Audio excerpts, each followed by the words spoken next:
What's good, yeah, and welcome to with one of three for today. We're going to be following it up with a Crach Rework showcase as well as a Fenrir showcase. Both of them are now able and good to be tested, so stay tuned for that. But we're starting off with an absolute banger, and that is, you've seen it in the thumbnail, you've seen it in the title, another set of upcoming patch notes. So I've taken the liberty to copy them, put them into a notepad, and here we go. Salute commanders at Forerunners. We're excited to inform you about an upcoming update planned for April 1st, 1915 server time, meaning 4 hours and 45 minutes before reset, and, or better said, able to be tested if it comes instantly tomorrow on the test server.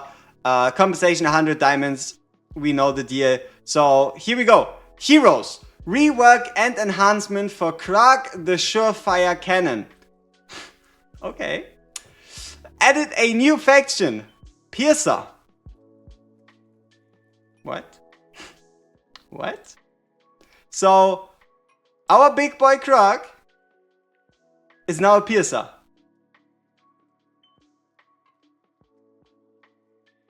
Damn.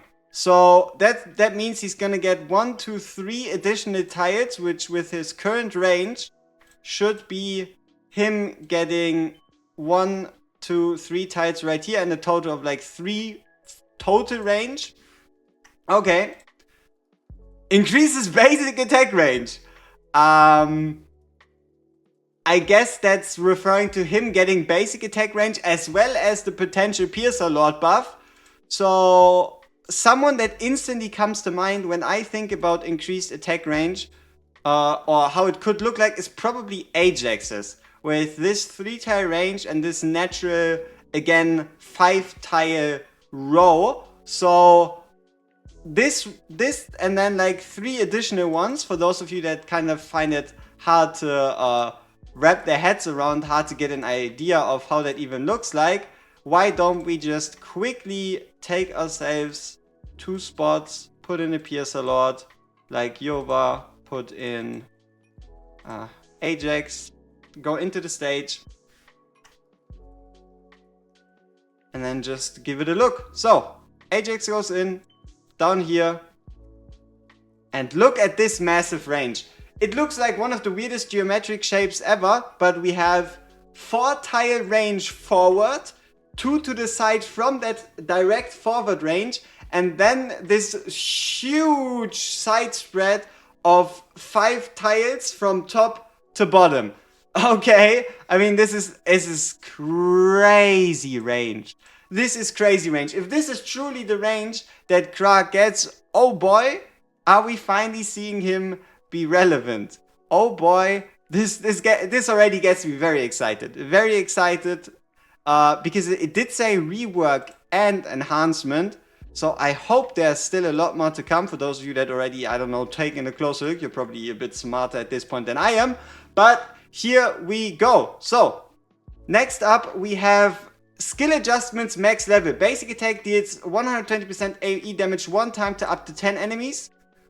I don't know how many enemies Crach was able to hit before, but now we're getting a defined answer on how many enemies Crach can hit, and that is 10. And with his humongous range, hitting 10 enemies is crazy work. Okay. Then next up we have an increase to the ultimate talent, which should refer to the, it always refers to the basic talent. So the talent before was ignores 15% of the enemy's defense, which already is pretty strong, but Crach overall's kit is pretty whack, meaning that even a strong talent like this can't save him. And is now going to get changed to ignores 30% of the enemy's defense and deals extra damage to airborne units. The only one or someone I can already think about that has like deals extra damage to airborne units is Hex right here. Deals extra damage to airborne units, but we don't know how much, right? We don't know if it's 10%, 50%, 20%. I have no idea. So that is, I guess, what remains to be seen. But that is already crazy work. So we're doubling the defense ignore and we're increasing the damage to airborne units. Holy. Okay, next up we have target locked, which is this passive. Before it was mark hit targets for 5 seconds, and mark targets will take 50% extra damage from each basic attack. So for 5 seconds, 50% extra damage taken from basic attack after ultimate. Which changes to the ultimate's projectiles will mark hit target for 10 seconds, so we're doubling the duration. Marked targets are inflicted with physical vulnerability 20% and take 50% extra damage. So we're doubling the duration of target locked and increasing and also adding physical vulnerability in there. Oh boy, okay. Blazing Shellfire. Blazing Shellfire, the closer the enemy is, the higher the damage they take. The damage increase is capped at 36%. Seems like it stays the way it is. Okay, brings us to the ultimate, Cannon Overload, which probably also gets this range change, or maybe just the piercer range, because it did specify that the basic range changes. I don't know. Already obviously at a low cost of 500 with the 10-second duration for the debuff.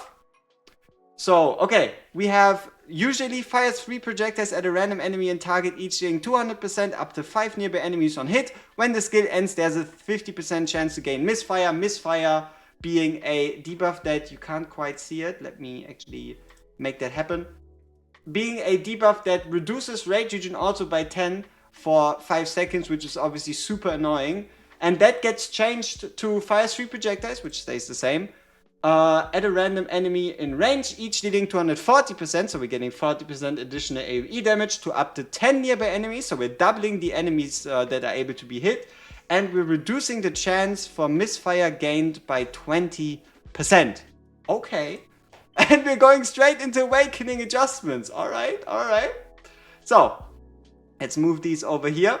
Awakening adjustments. A1, usually when the projectile deals damage, inflicts stun on the target, gets changed to A1 when the projectile deals damage, inflicts stun on all targets hit.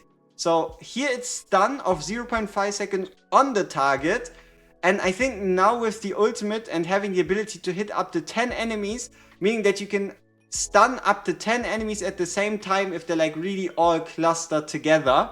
Okay, it's pretty much just like a slight wording change, giving a huge improvement. The A3 inflicts defense reduction on the marked target, defense reduction at 15%, which gets now changed to inflicts defense reduction of 20%. So you have 30% penetration, 20% vulnerability, more damage taken through basic attacks, and defense reduction of 20%, all at the same time. That's a lot. And then for the A5, we have when the ultimate ends, removes the hero's misfire effect. Which means that he cannot get misfire anymore, which was it before. And now the A5 gets changed to when the ultimate ends, has a 30% chance to apply perfect reload. Perfect reload, rage region auto plus 10.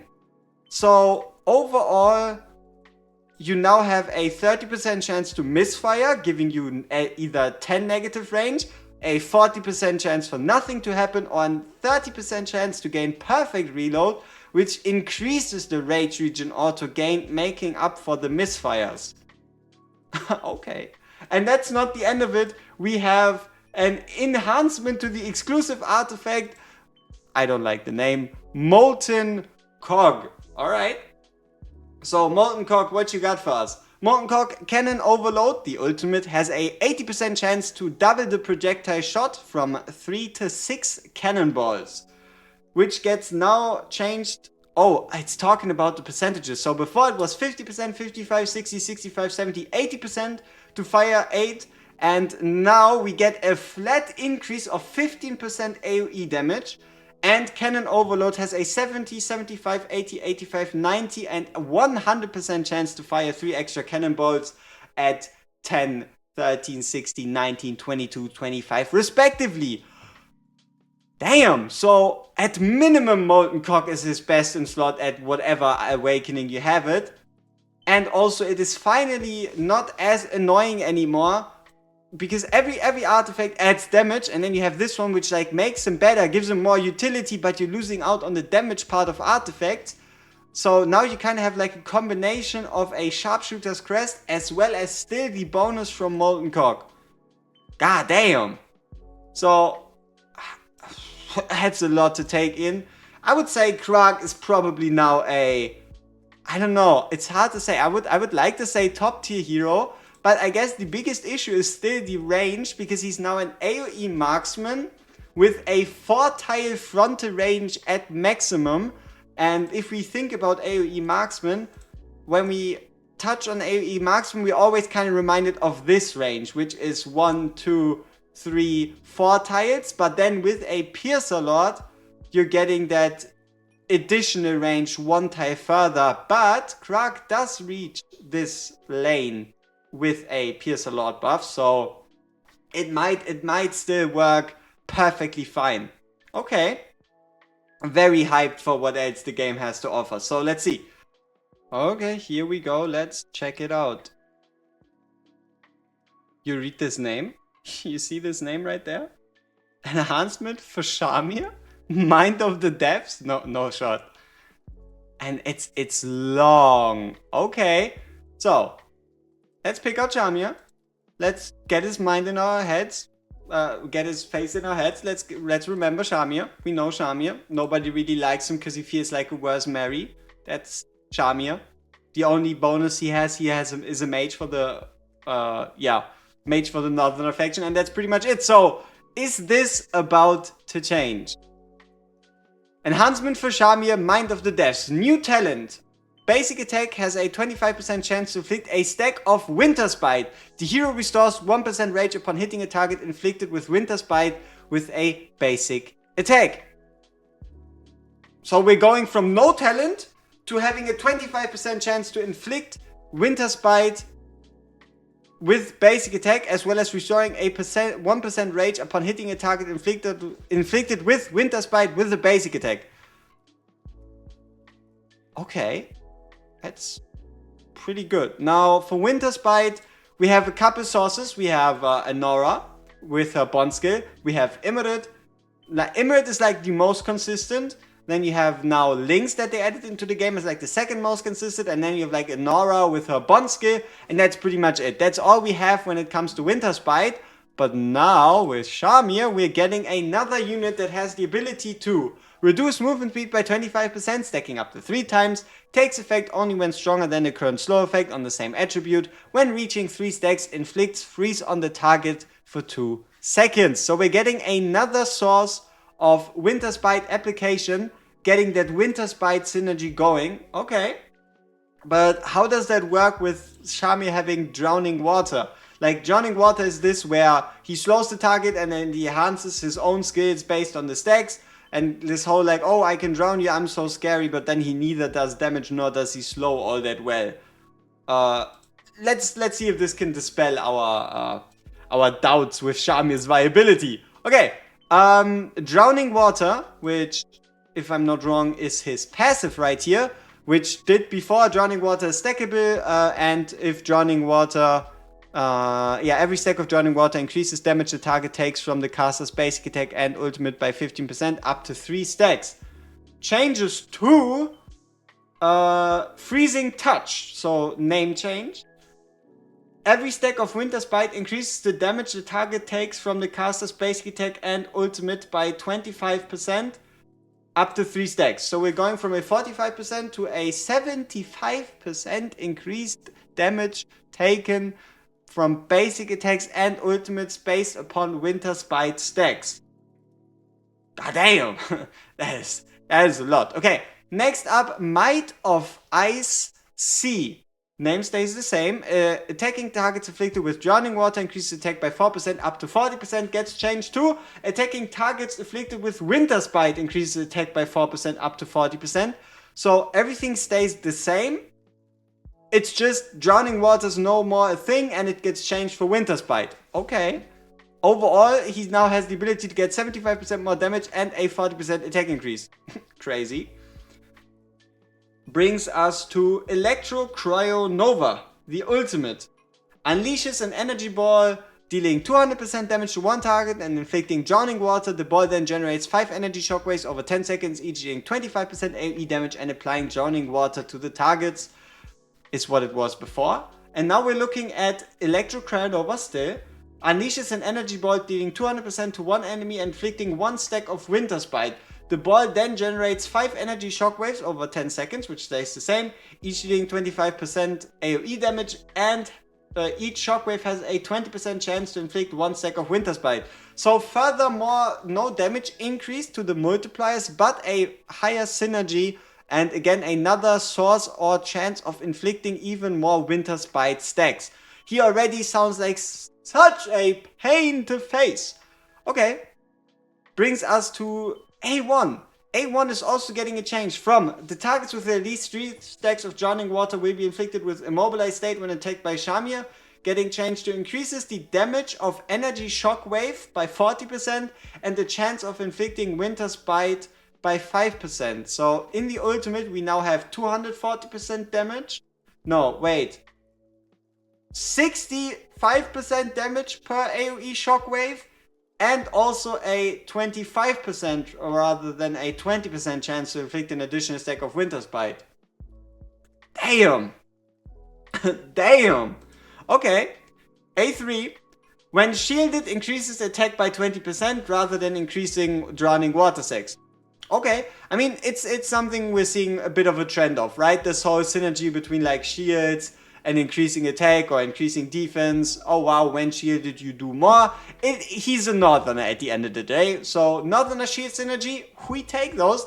Especially considering that he can already gain 40% attack from his own passive. That's amazing. Okay, A5. When using the ultimate skill, deals 15% more damage for 8 seconds, gets changed to when using the ultimate skill, deal 15% more damage for 12 seconds. So we're getting a 50% increase to the A5. Okay.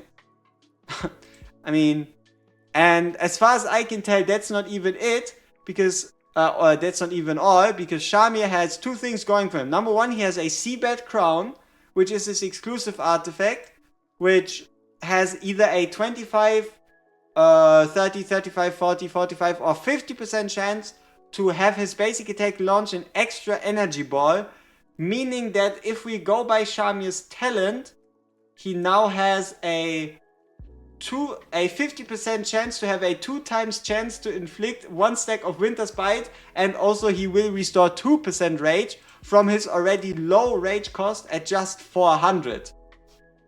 And that's with his exclusive artifact. And then we also have his exclusive piece of gear, which says when dealing damage with ultimate, reduces the target's magic rest by 20% for 5 seconds. So Shamir stacks 75% damage increase, 40% attack increase, multiple Winter's Bite stacks, and then now also a damage magic rest reduction by negative 20% for 5 seconds, with him also getting more rage so he can get his ultimate off more often. Holy. And also I'm guessing his energy shockwaves count as extra damage, meaning that the vulnerability should be all throughout the ultimate, which if we look at it is 3-second cast time and then it lasts for 10 seconds. So there's a very real chance that Shamir might even be at like 50 to 75% of his ult charge before his ult even ends, like fully. Okay. Next up we have a one line change to Orim. Okay, Orim, let's find Orim. Here's Orim. What does Orim do? Basic stats, cost 25, cost reduced from 25 down to 18. So he's getting put more in line with just normal tanks. I mean, it's understandable. Let's be real here. We all kind of knew that Orim, he was always too expensive for what he's doing. He's kind of this weird tank that is supposed to be offensive because he gains like crit rate, and every time he does crit rates, he does like more hits.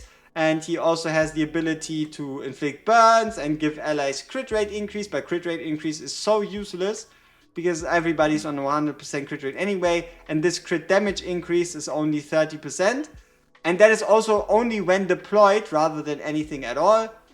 So he's like an offensive tank that at the end of the day he just gets shredded, right? Most of the time he just gets shredded, and also he's way too expensive to use, which is getting tackled here, reducing his cost by a whopping 7. Okay, next up we have a bug fix for Cyrus. Cyrus.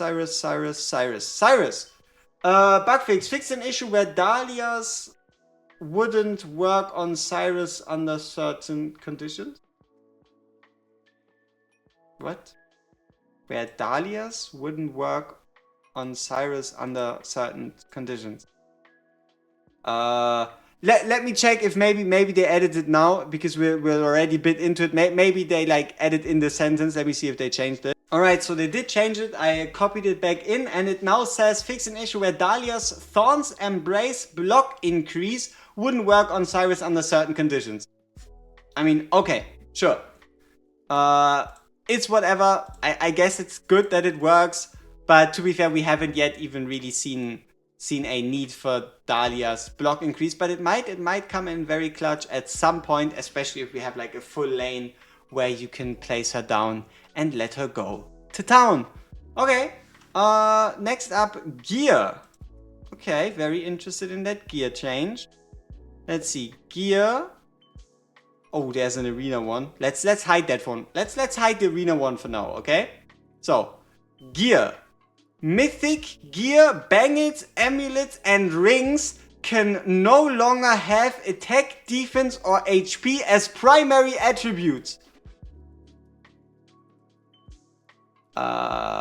Ladies and gentlemen, this might be the single biggest change to gear like ever. So the way this works is now these pieces no longer exist in the loot pool. You can now no longer roll defense flat, HP flat, or attack flat on mythic bangles, rings, and amulets. I mean, honestly, it's such a smart change because it just bundles up the loot pool. It just gives you useless pieces that you're gonna sell anyway. And let's be real here, nobody ever in the history of this game, once you're at mythic gear, is going to use flat stats. Who is going to use attack flat, defense flat, or HP flat in any scenario? No matter how good the roads are, could be full red roads, I still wouldn't use it. Health Lament gear attribute adjustment. Is it? Didn't we just get that one like on Friday announced? So that, I think there was one change all the way back in December. Now we have one, and now we have another one. So when the ultimate is triggered, increases damage by 35% and crit damage by 50%, lasts for 12 seconds. Change to when the ultimate is triggered, increases damage by 35% and crit damage by 50%, lasts for 18 seconds. Honestly, is it finally back? Is Hell's Lament finally a useful set? Because let's think about it like this. I think there should be a lot of units that are able to ult within like 18-second windows. It seems like it's like so far, but take Wukong for example. Wukong, you're ulting with Wukong, his ult is super quick, and then after that ult is finished, you're still having that 18-second period where the ultimate, where then the damage increase and the crit damage increase is still active, and then you should probably, before it runs out, be able to use the next ultimate, or at least be very close to it, or someone like a Salazar. And also it should now work way better on heroes like Cyrus. It's not completely perfect yet, but I think it's probably the best balance you could get, because something that's weird is Cyrus has this exclusive gear, right? Cyrus has his own exclusive gear. We don't have a copy of it here. Oh, we do. So Cyrus has this bangle, right? And this bangle does like, increases the damage of soul sniping, which is great. It's nice. It increases his damage. It would be huge if it would work. But the biggest problem with the 12-second duration is Cyrus's ult duration is longer than the buff duration. And that not just by a bit, but by like twice. His ultimate is twice as long as the buff, meaning that his buff is only active for half the ultimate, which is now way closer at 18 seconds rather than just 12 seconds. So that's a huge change. That is a huge change. maybe Health Lament is finally viable. Maybe Health Lament is now finally viable. Okay, now for the final stretch of the pets notes, let's get ready. We have Arena.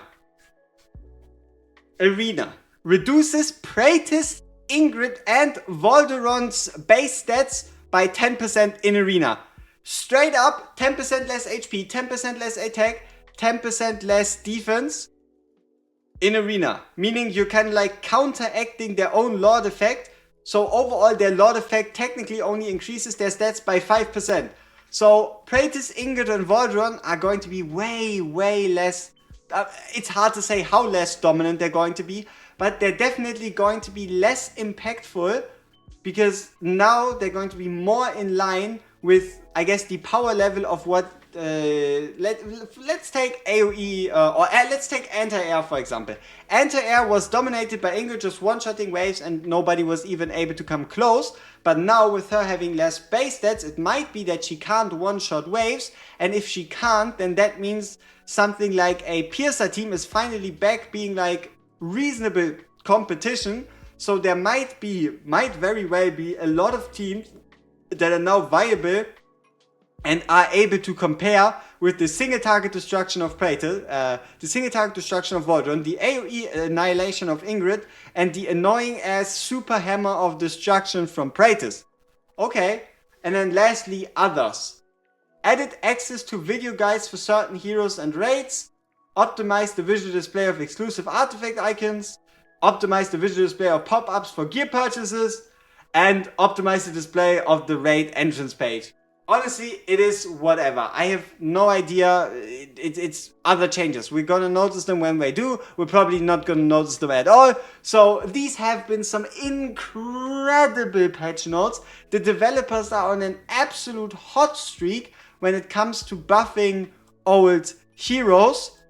And I can't wait to get my hands on Piercer Crach and Winter's Bite Shamir, as well as a way easier time for us to get mythic artifacts.